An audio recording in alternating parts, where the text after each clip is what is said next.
পাকা আম বাজারে প্রায় শেষের দিকে, আর দামও প্রচুর। কিন্তু তাই বলে কি আম খাবো না? এ কি হয়? একবার বানিয়ে সারা বছর ধরে খেতে পারেন এই পাকা আমের আমসত্ত্ব। বানানো যেমন সহজ, খেতেও তেমন সুস্বাদু। পাকা আমের আমসত্ত্ব বানানোর জন্য নিয়ে নিয়েছি 3টে পাকা আম। আমের পাল্পগুলো বের করে নিয়েছি। মিক্সিতে স্মুথ একটা পেস্ট তৈরি করে নিলাম। আমসত্ত্বটা যে থালাতে শুকোতে দেব, সেই থালাটা আগে থেকে সাদা তেল দিয়ে ব্রাশ করে নিচ্ছি। গ্যাসে কড়াই বসানোর আগে আমের পেস্ট এবং হাফ কাপ চিনি ভালো করে মিশিয়ে নিচ্ছি। তারপর গ্যাস অন করে 5 মিনিট ভালো করে আমের মিশ্রণটাকে জাল দিয়ে নেব। 5 মিনিটের বেশি জাল দেবার প্রয়োজন নেই।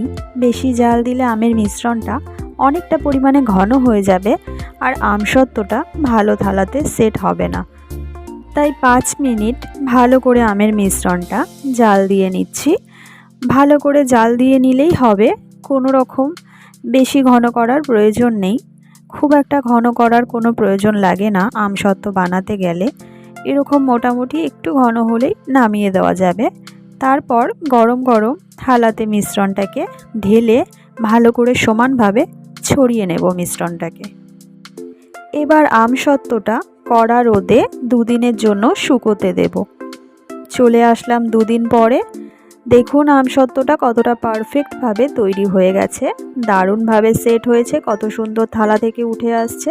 কোথাও থালায় লেগে নেই। যদি না শুকোতো তাহলে থালাও কোথাও একটা লেগে থাকতো। কোথাও থালায় লেগে নেই, তার মানেই বুঝে নিতে হবে আমসত্ত্বটা পারফেক্টভাবে একদম তৈরি হয়ে গেছে। আমি একটু পাতলা আমসত্ত্ব পছন্দ করি, তাই পাতলা করেই করেছি। আপনারা চাইলে একটু মোটাও করতে পারেন। এক্ষেত্রে আপনারা একটু ছোট থালাতে নেবেন অথবা আমের পরিমাণটা একটু বেশি দেবেন। আর রোদের পরিমাণটাও 2 দিনের বদলে 4 দিন রাখতে হবে। যদি আমসত্ত্বটি সারা বছর রেখে খেতে চান তাহলে অবশ্যই মিশ্রণটি জাল দেওয়ার সময় 1 চামচ ভিনিগার অ্যাড করে দেবেন। যদি পরিমাণে বেশি বানান তাহলে 2 থেকে 3 চামচ ভিনিগার অ্যাড করবেন। বাজারে আম থাকতে থাকতে এই আমসত্ত্বটা বানিয়ে ফেলুন আর সারা বছর আমের স্বাদ নিন।